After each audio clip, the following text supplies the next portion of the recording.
اللہ تعالیٰ نے داؤد علیہ السلام کے معجزات کا ذکر فرمایا ہے، یعنی پہاڑوں کا ان کے تابع ہونا، پہاڑوں اور پرندوں کا ان کے ساتھ مل کے تسبیح پڑھنا، اور جنگ سے حفاظت کے لیے ان کا زرہ بنانا، اسی طرح ہوا کو سلیمان کے تابع کرنا علیہ السلام، اور جو ان کے حکم سے ان کے تخت کو ہوا میں اڑا کر لے جاتی تھی، اور جنات کو ان کے تابع کرنا، وہ ان کے حکم سے کام کرتے تھے۔ جنات بھی، جن بھی تابع ہوتے ہیں اللہ کے نبیوں کے۔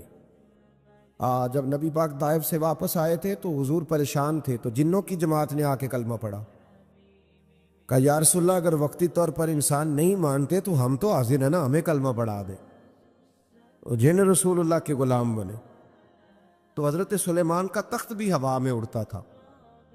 کبھی کسی زمانے میں لوگ اس پر اعتراض کرتے تھے کیسے اڑ سکتا ہے، جب سے جہاز اڑنے لگ گیا ہے نا، اب سائنسدانوں نے اس پہ اعتراض کرنا چھوڑ دیا ہے، باقی بھی ساری چیزوں پہ چھوڑ جائیں گے آہستہ آہستہ۔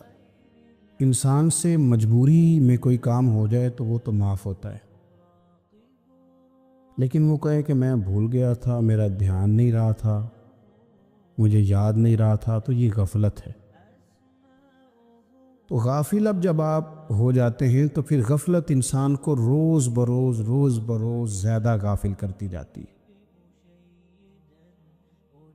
مال کماتے کماتے مقصد مال نہیں بنانا، دولت حاصل کرتے کرتے محبت دولت کی نہیں دل میں پیدا کرنی، بال بچے، گھر بار، مکان، اس کے پیچھے بھاگتے بھاگتے ایسا نہ ہو کہ پلٹ کر دیکھیں تو ہمارا بہت سا روحانی، فکری اور ذہنی نقصان ہو چکا ہو۔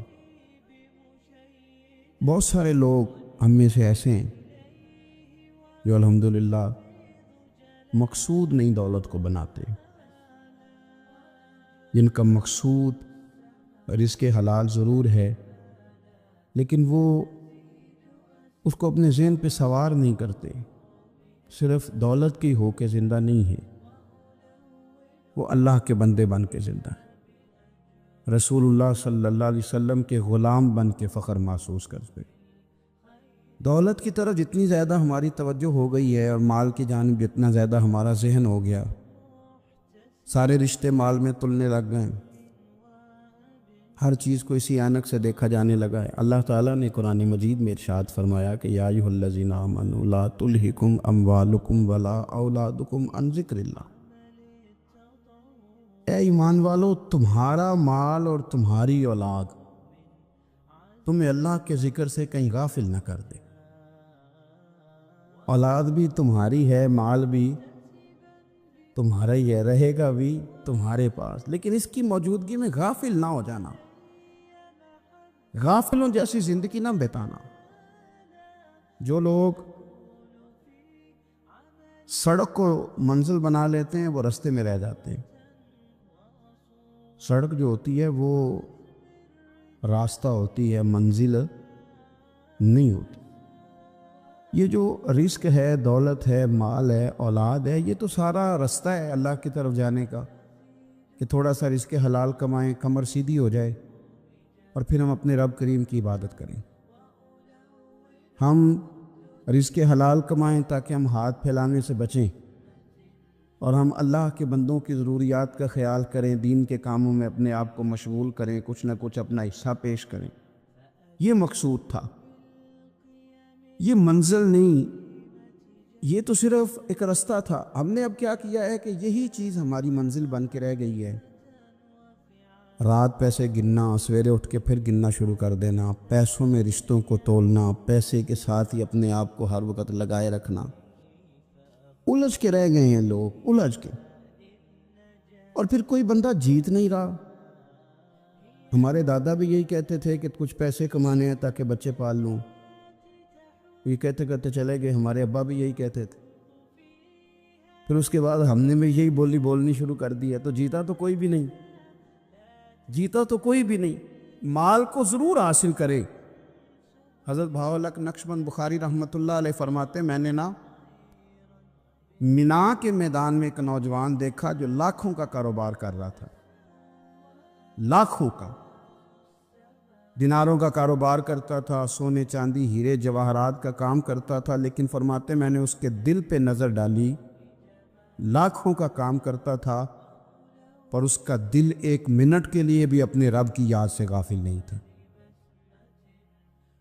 ہر وقت اس کا دل اپنے مالک کی یاد میں مصروف تھا، ہر وقت۔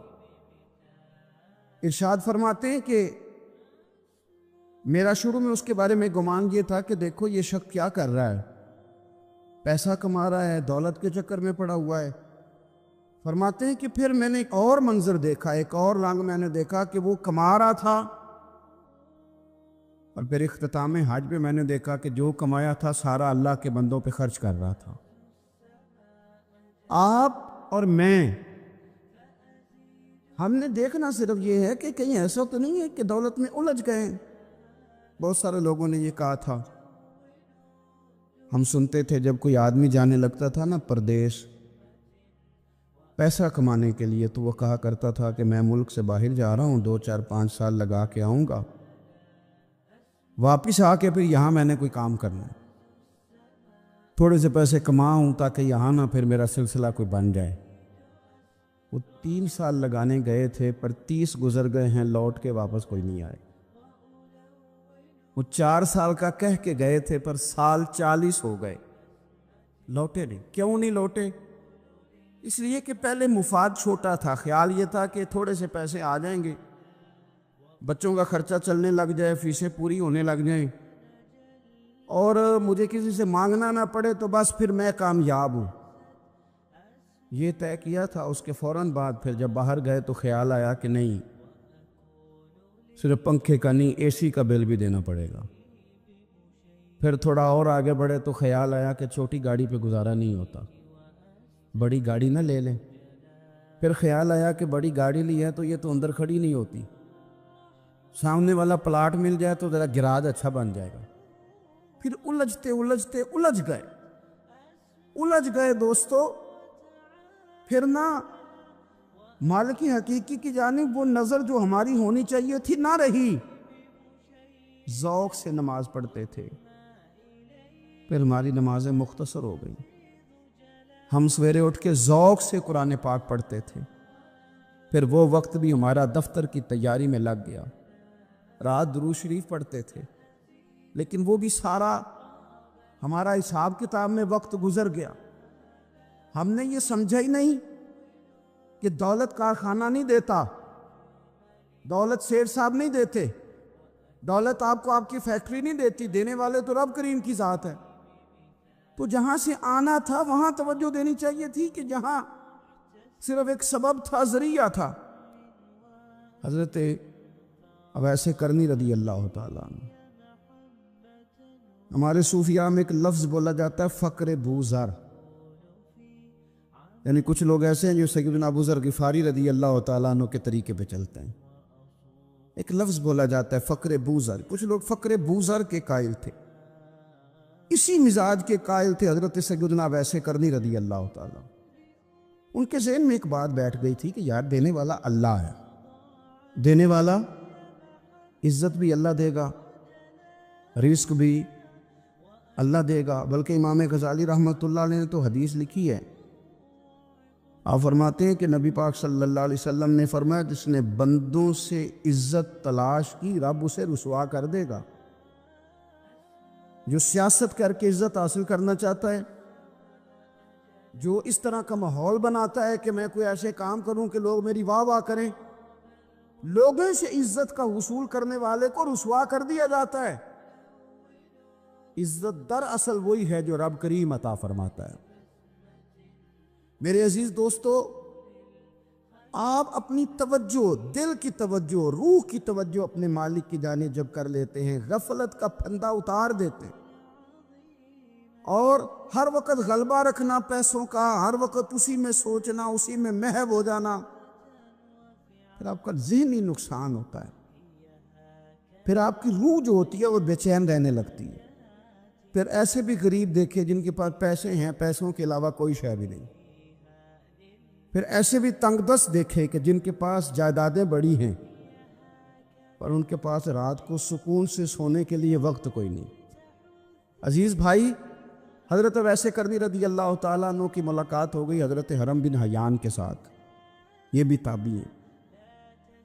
تو حضرت حرم بن حیان رحمۃ اللہ علیہ کہتے ہیں یہ نا ہم تو خیر بڑی ساری باتیں سنتے ہیں تو نصیحت نہیں نہ حاصل کرتے، ویسے بھی یہ دور تقریریں کرنے تقریریں سننے کا ہے۔ جو عمل کرنے والے لوگ تھے ان کا کیا طریقہ تھا کہ وہ ایک دو جملے کافی تھا، علم و بس کری ہو یار وہ ایک کوئی حرف تے نہیں درکار، جملہ ایک بھی تیرے لیے کافی ہے، لیکن شرط یہ ہے کہ تو عمل کا ارادہ رکھتا ہو، تیرا خیال ہو کہ عمل کرنا ہے۔ وہ لوگ نا مختصر سی باتیں کرتے، مختصر سی نصیحتیں کرتے، لیکن وہ اخذ جلدی کرتے، اس میں سے اپنے لیے خیر جلدی تلاش کرتے۔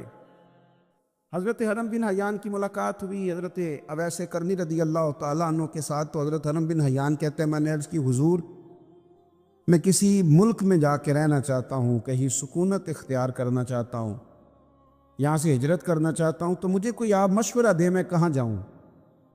تو فرماتے ہیں کہ میں نے جب یہ سوال کیا تو حضرت اویس کرنی نے مجھے اشارہ دیا، فرمانے لگے ملک شام چلا جا۔ کہتے میں نے اگلا سوال کیا حضور وہاں جا کے کاروبار کیا کروں گا، رہوں گا کیسے، کھاؤں گا کہاں سے؟ تو فرماتے ہیں حضرت اویس کرنی نے رومال اٹھایا، کندھے پہ رکھا اور چلنے لگے۔ میں نے کہا حضور آپ نے سوال کا جواب ہی نہیں دیا۔ تو فرمانے لگے جس دل کو ابھی تک یہی یقین نہیں آیا کہ روزی کون دیتا ہے اسے میں نصیحت کیا کروں؟ میں تجھے نصیحت کروں جسے آج تک یہی نہیں پتا کہ روزی کون دیتا ہے؟ تو ابھی تک اپنے دل کو پکا ہی نہیں کر پایا کہ روزی رب دیتا ہے؟ او خدا کے بندے کیا نصیحت کروں تجھے؟ تو ابھی تک یہاں اڑا ہوا ہے۔ تیرا جو توکل ہے وہ مضبوط ہونا چاہیے، تیرا بھروسہ اپنے رب کی ذات۔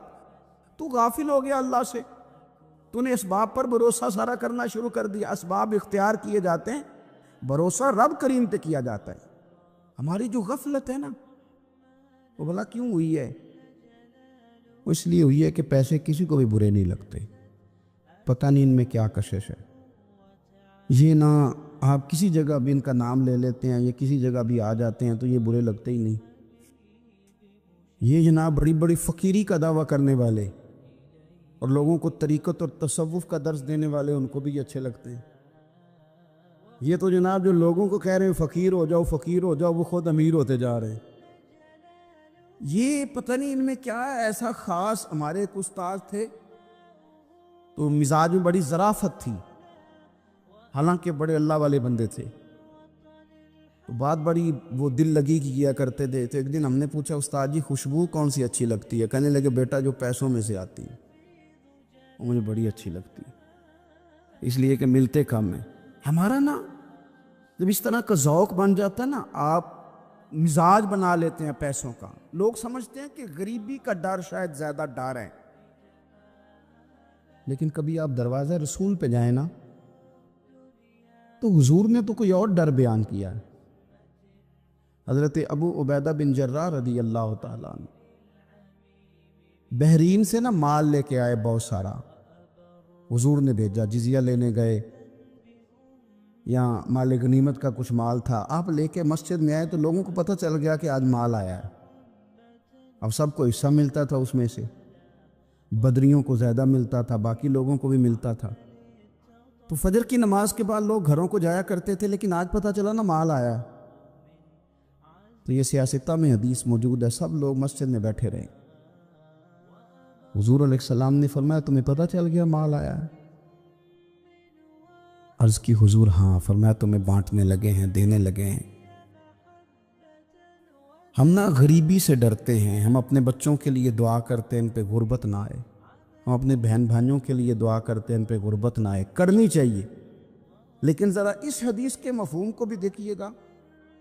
نبی پاک صلی اللہ تعالیٰ علیہ وآلہ وسلم نے فرمایا تمہیں دینے لگے ہیں، مال آ گیا ہے، لیکن میرے قریب نے اپنی امت کے لیے جس چیز کا ڈر محسوس کیا وہ کیا ہے؟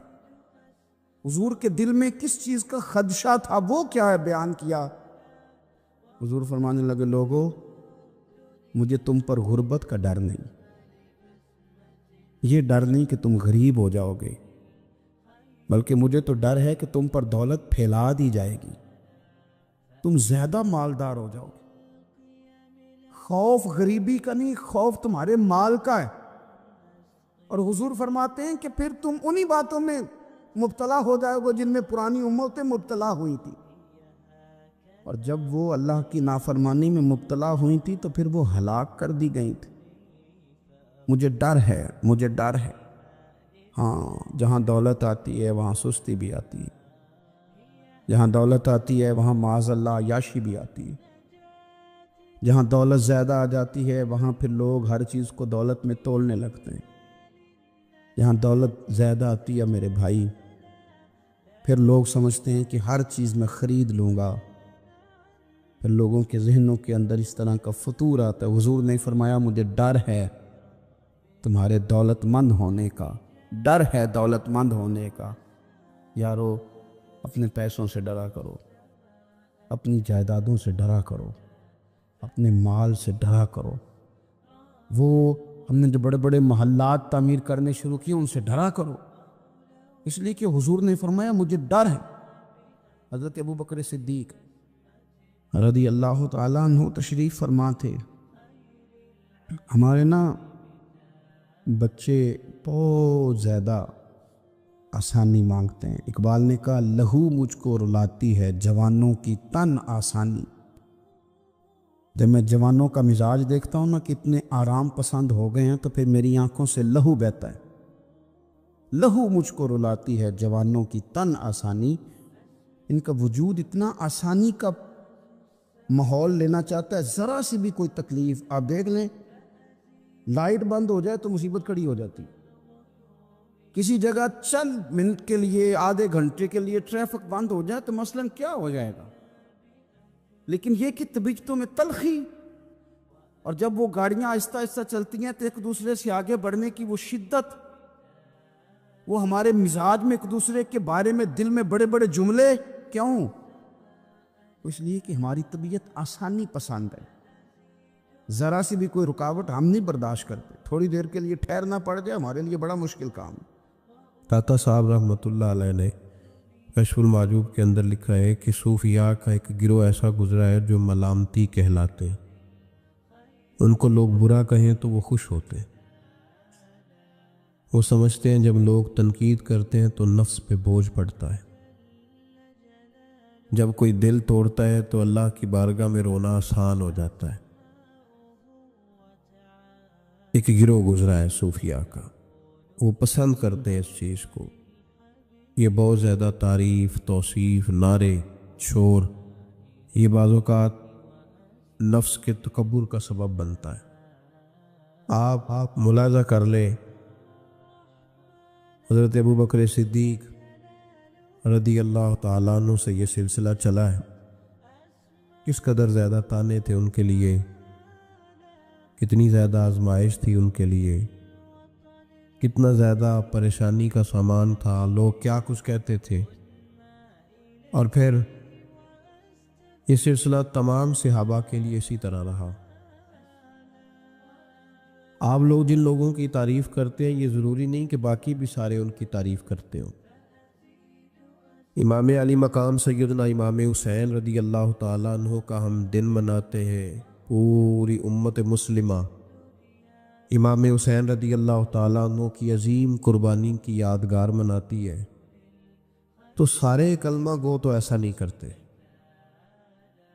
آج بھی ڈھیروں لوگ ہیں جو تانا دیتے ہیں، اس کو سیاسی جنگ کہتے ہیں۔ دین کے لیے یہ جو آزمائش رہی، یہ جو تانا رہا، یہ جو تنقید رہی، یہ اس کا حسن رہا، یہ چیز اس کو نکھارتی ہے، یہ اس کے اندر تازگی پیدا کرتی ہے۔ جب آپ کو راہ دین میں کوئی برا کہتا ہے تو آپ کے لیے وہ چیز مزید حسن کا سامان پیدا کرتی ہے، آپ کے لیے مزید بہتری ہوتی ہے۔ داتا صاحب رحمۃ اللہ تعالیٰ علیہ نے خود لکھا ہے، داتا صاحب فرماتے ہیں کہ ایک طریقت کا ایک مسئلہ میرے لیے بن گیا تھا۔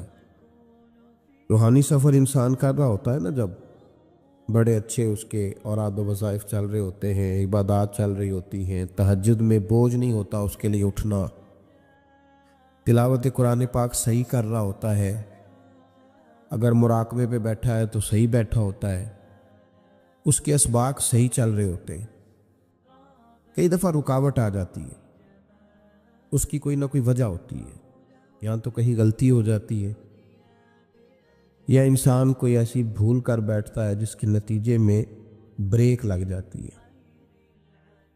داتا گنج بخش علی حجویری رحمۃ اللہ تعالیٰ علیہ ارشاد فرماتے ہیں کہ میرا طریقت کا کوئی مسئلہ بن گیا، روحانی سفر جو میں طے کر رہا تھا۔ آج کل تو خیر سارے لوگ طے کر کے بیٹھے ہوئے نا، ہم سارے سفر، ہم تو مسافر ہے ہی نہیں، ہم نے تو مکمل کر لیا سفر۔ ہم تو گفتگو کرتے ہیں تو ایسے لگتا ہے کہ جیسے طریقت کے اماموں میں ہمارا نام لکھا جائے گا۔ بالکل ہم کوئی ماحول ہی نہیں ایسا کہ کوئی سیکھے، کوئی پوچھے، کوئی سوال کرے، کوئی آگے بڑھنے کی کوشش کرے، مزاج نہیں رہا ہمارا۔ تو داتا صاحب کہتے ہیں میں ایک روحانی مسئلے میں الجھ گیا تھا، تو میں نے بڑے اوراد کیے، وظائف پڑھے، بڑا میں نے اللہ اللہ کی، بڑا کچھ کیا، جو ممکن تھا میں نے کیا، کئی مزارات پر حاضری بھی دی، صدقات و خیرات بھی کیے، لیکن وہ میرا مسئلہ حل نہیں ہوتا تھا۔ وہ ایسا مسئلہ تھا جو الجھ گیا، مجھ سے حل نہیں ہو رہا تھا۔ آپ فرماتے ہیں میں چلتے چلتے ایک مسجد میں گیا تو وہاں کچھ درویش بیٹھے تھے، درویش، اور وہ عجیب مجذوب صفت لوگ تھے، ایک گروہ ان کا پورا بیٹھا ہوا تھا۔ فرماتے ہیں انہوں نے میری طرف دیکھا تو میرا مذاق اڑانا شروع کر دیا، پھر انہوں نے خربوزے کھانے شروع کیے، وہ خربوزہ کھاتے تھے اور چھلکے مجھے مارتے تھے۔ آپ فرماتے ہیں وہ چھلکے مار کے پھر ہنستے تھے، پھبتیاں کستے تھے، میرا مذاق اڑاتے تھے۔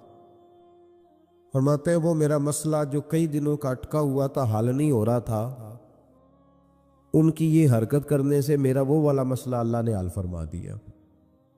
میرے اندر وہ تازگی پیدا ہو گئی۔ جب کوئی شخص خبر لاتا ہے نا آپ کے لیے جب کوئی خبر لاتا ہے کہ فلاں نے آپ کو برا کہا، تو اس میں محاذ نہیں قائم کرنا چاہیے۔ ایک ہم لوگ محاذ بنا لیتے ہیں، جو موقع ہماری عین اصلاح کا ہوتا ہے، جس میں ہمارے لیے بڑے اسباق ہوتے ہیں، ہماری بہتری بہت زیادہ اس کے اندر مضمر ہوتی ہے، ہم اس کو سمجھتے ہی نہیں۔ یہ جو دین کے لیے تانا ہوتا ہے نا جے کر، یہ تانے نصیب ہو جائیں ہمیں، اگر ہمارے مقدر میں آ جائیں یہ تانے، تو یہ بڑا فائدہ کریں گے، یہ نفع کریں گے۔ بہت سارے تانے ہم برداشت کرتے ہیں، لوگ بہت ساری برادریوں کو اچھا نہیں سمجھتے، ہم سہتے ہیں، ابھی کوئی برادری چھوڑ کے نکلا تو نہیں۔ بہت سارے لوگ بہت ساری چیزوں کو اچھا نہیں سمجھتے، لیکن ہم نے احتجاج تو نہیں کیا۔ مذہب کے معاملے میں ذرا سا ہلکا سا کو تانا دیتا ہے۔ میں نے کہا کہ آپ دیکھیں نا داتا صاحب نے کتنی خدمت کی، تو کیا سارے لوگ اچھا کہتے ہیں داتا صاحب کے مزار کو؟ آج بھی اتنی لمبی زبانیں نکال کے لوگ کہتے نہیں وہ شرک کا اڈا ہے معاذ اللہ۔ بابا فرید علیہ رحمہ، زہد الانبیاء، شیخ الاسلام، تو کیا ساری دنیا ان کو صحیح کہہ رہی ہے آج بھی؟ تو یہ تو بھائی لطف ہے، آپ اس لطف کا رنگ کیوں خراب کرتے؟ اس کا ذائقہ لیں، اس طرف بھی توجہ کریں، اس پر غور کریں۔ میرے اعلیٰ حضرت فاضل بریلوی رحمت اللہ تعالی علیہ، اعلیٰ حضرت رحمت اللہ علیہ کے زمانے میں لوگ انہیں مجدد کہتے تھے، ان کے زمانے میں ہی انہیں امام اہل سنت کہا جاتا تھا۔ ان کے دور میں بڑے بڑے شیخ الحدیث، بڑے بڑے لوگ ان کی بارگاہ میں آ کے بیٹھا کرتے تھے۔ سید دیدار علی شاہ صاحب رحمۃ اللہ علیہ عمر میں ان سے بڑے تھے، لیکن پھر بھی ان کی خدمت میں آ کے بیٹھتے تھے۔ صدر اللہ فاضل سید نعیم الدین مراد آبادی جیسی شخصیات ان کی بارگاہ میں رات کو بیٹھا کرتے تھے۔ بڑے بڑے قیمتی لوگ، حضرت محدث سورتی، یہ مرید تھے مولانا فضل الرحمان گنج مراد آبادی رحمۃ اللہ علیہ کے، اور پڑھا بھی انہی سے، خلافت بھی انہی سے، سارا سلسلہ انہی سے، لیکن ہر وقت اعلیٰ حضرت کے پاس بیٹھے رہتے تھے، اور عمر بھی اعلیٰ حضرت سے زیادہ تھی۔ تو کچھ لوگوں نے کہا کہ سارا سلسلہ وہاں ہے، بیٹھے یہاں رہتے ہو۔ فرمانے لگے یار جو ایمان کی لذت ان کے پاس ملی ہے وہ کسی اور جگہ نہیں ملی، ہر چیز اپنی جگہ پہ، لیکن اس کے ساتھ ساتھ ایک دوسرا پہلو بھی تھا۔ جس طرح آج لوگوں نے شور ڈالا ہے نا، اتنی تنقید شاید کسی شخص پہ ہوتی ہو جتنی فاضل بریلوی پہ معاذ اللہ کی جاتی ہے۔ لوگ بدعتی کہہ کے، قبر پرست کہہ کے، بڑا کچھ کہہ کے تانے نہیں دیتے، انہیں الزامات نہیں لگتے. تو یہ آج نہیں شروع ہوئے، اس زمانے میں بھی یہ سلسلہ جاری تھا. حضرت مولانا ظفر الدین صاحب بہاری رحمۃ اللہ تعالی علیہ بہت بڑے عالم تھے، بخاری کی شرح فرمائی، اور اعلیٰ حضرت کے خلفاء میں سے تھے، بڑے قابل آدمی تھے، بہت بڑے عالم تھے. تو پیار بھی بڑا تھا، جس سے محبت ہوتی ہے اس کی غیرت بھی انسان کے دل میں ہونی چاہیے. تو خطوط پڑھنے کی اور جواب دینے کی ڈیوٹی بھی حضرت مولانا ظفر الدین بہاری رحمۃ اللہ علیہ کی تھی. تشریف فرما تھے، بیٹھے ہوئے تھے، تو خط آتے تھے. اب ہمارے ہاں ٹیلی فون آتے ہیں، کام آسان ہو گیا ہے. پرانے زمانے میں خطوط آیا کرتے تھے، اور خطوط کے جواب لکھنا ایک بہت بڑا کام ہوتا تھا. باقاعدہ مشائخ کے پاس کچھ لوگ ایسے موجود ہوتے تھے جو صرف خطوط کے جواب دیتے تھے، اور اگر کوئی فتوے کا معاملہ ہوتا تھا تو وہ فاضل بریلوی علیہ رحمہ خود لکھا کرتے تھے. تو خط کچھ آئے، مولانا ظفر الدین بہاری رحمۃ اللہ علیہ پڑھنے لگے، سنانے لگے، جواب اعلیٰ حضرت فرمانے لگے، وہ لکھنے لگے. تو ان خطوط کے اندر 2-3 خطوط ایسے بھی آئے جس میں لوگوں نے اعلیٰ حضرت کو گالیاں لکھی ہوئی تھی، معاذ بڑے سخت جملے کہے تھے، اور ایسی باتیں کہی تھیں کہ جو وہ پڑھتے گئے تو انہیں جلال آتا گیا. بڑے مریدین اعلیٰ حضرت کے حاجی لال خان جیسے بڑے رئیس اعظم لوگ تشریف فرما تھے. جب یہ خطوط پڑھے گئے، جلال آیا سب مریدین کو، اور جوش میں مولانا ظفر الدین بہاری کہنے لگے میں ان پر مقدمہ کروں گا، میں کچہری جاؤں گا، عدالت جاؤں گا، میں مقدمہ کروں گا، انہیں سزائیں دلواؤں گا. اعلیٰ حضرت رحمۃ اللہ علیہ مسکرا کے ان کا چہرہ دیکھنے لگے، فرمانے لگے اس طرح کر، ان کو بند کر، اور یہ میرے سے چابی لے، فلاں الماری کھول، اس کے فلاں دراز میں کچھ خط پڑے ہیں وہ بھی نکال کے لا. آپ کہتے میں گیا، وہ خطوط میں نکال کر کے لایا، اور لا کر میں پڑھا. ان کو کھولا تو کسی نے اعلیٰ حضرت کو امام اہل سنت لکھا ہوا تھا، کسی نے لکھا تھا مجدد آپ، کسی نے لکھا تھا کہ ہندوستان کے حسان بن ثابت بھی آپ ہی ہیں رضی اللہ. کسی نے کوئی لقب دیا، کسی نے کوئی. اعلیٰ حضرت فرمانے لگے ظفر الدین اس طرح کر یار، انہوں نے میری تعریفیں کی ہیں، پہلے انہیں جائیدادیں بانٹنا، تو پھر تنقید کرنے والے پہ مقدمہ بھی کر لینا. انہیں پہلے جائیدادیں بانٹنا، ان کے لیے انعام کا اعلان کر. اور پھر بڑا خوبصورت اور قیمتی جملہ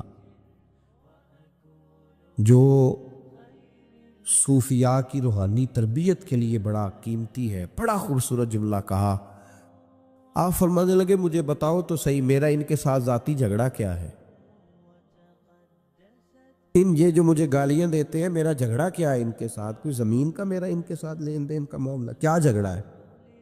جھگڑا یہ ہے کہ یہ کہتے ہیں جیسا علم نبی پاک کو ہے ویسا جانوروں پاگلوں سب کو ہے، تو میں انہیں کہتا ہوں تم کفر بکتے ہو.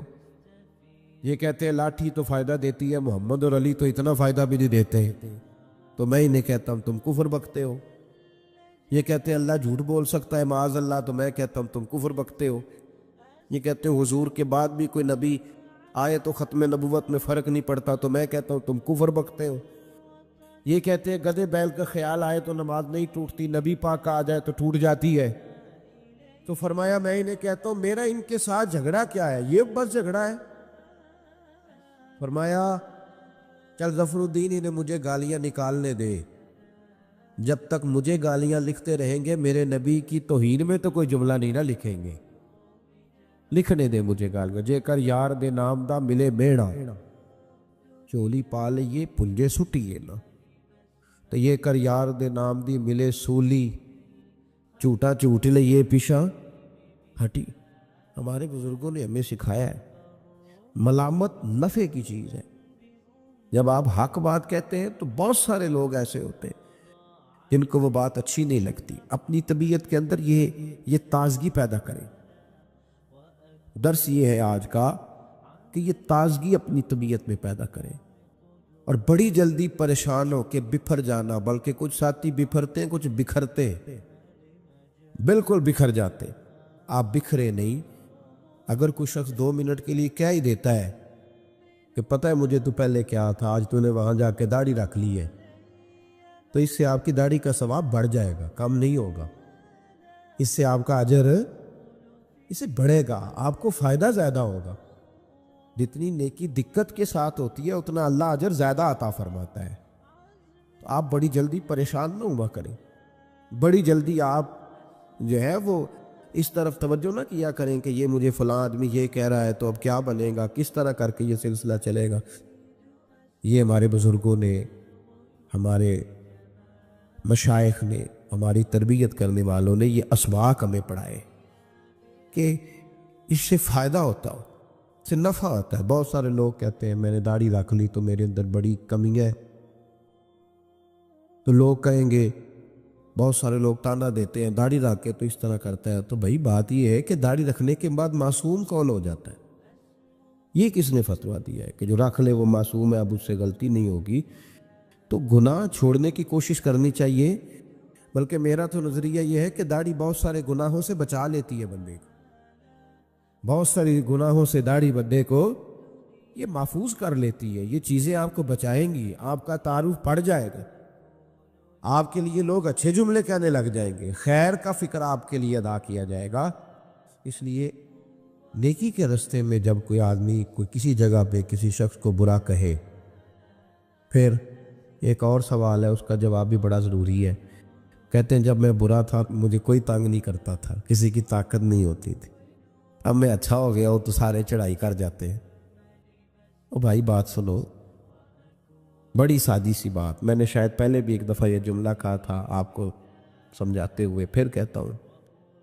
میرے محبوب پاک صلی اللہ تعالیٰ علیہ وسلم کی سیرت کے جو کمالات ہیں ان میں سے ایک بہت بڑا کمال یہ ہے کہ نبی پاک کی ذات تک لوگوں کی رسائی بڑی آسان تھی، آسان رسائی تھی، کسی کو مشکل، کسی کو دقت نہیں ہوتی تھی حضور تک پہنچنے میں، آسان رسائی۔ اگر کوئی شخص سمجھنے لگ گیا تیرے بارے میں کہ تجھے میں کچھ کہہ لوں گا تو اب یہ کچھ کہے گا نہیں، تو اس میں حرج کیا ہے؟ کیا حرج ہے؟ اور ایک نسخہ اور دے رہا ہوں، اس پہ بھی عمل کر کے دیکھیں۔ ایک ہوتا ہے کسی کے ساتھ لڑائی کرنا، وہ 2 منٹ کی ہوتی ہے، آپ کو کسی نے کچھ کہا، جواب میں آپ نے 2-3 باتیں کی، تو یہ 2 منٹ کی جنگ ہے، یہ ختم ہو گئی، اس سے آپ کو سکون نہیں ملے گا۔ اور اگر آپ سزا دینا بھی چاہتے ہیں تو سامنے والے کو سزا نہیں ملے گی، لیکن اگر سامنے والے نے سخت جملہ کہا اور آپ نے مسکرا کے اسے دیکھا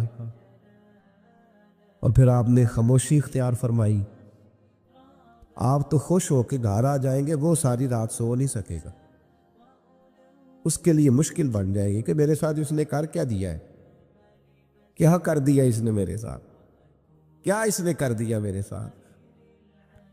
تو ملامت فائدہ مند چیز ہے، اس کو حاصل کریں، یہ ہمارے بزرگوں کا طریقہ ہے۔